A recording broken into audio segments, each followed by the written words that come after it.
Velma?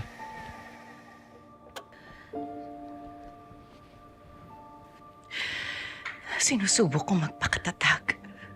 Para kay Colleen, sinusubok kong maging matapang. Dahil tayo na lang yung inaasahan niya.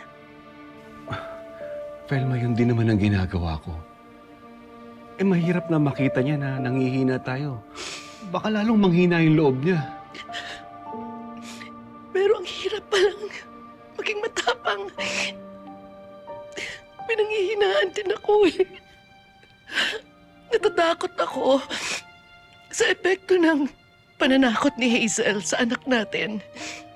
Natatakot ako dahil hindi natin kontrolado yung mangyayari. Ngayon pa nga lang yung pagpapiyansa. Wala man lang tayong magawa. Velma, magagawa naman natin yun. Nagkataon, walang opisina yung gobyerno eh. O kaya hindi tayo nakapagpiyansa para sa kanya. Yun na nga eh. Maliit na bagay. Hindi natin kontrolado. Paano pa kaya kung nasa korte na?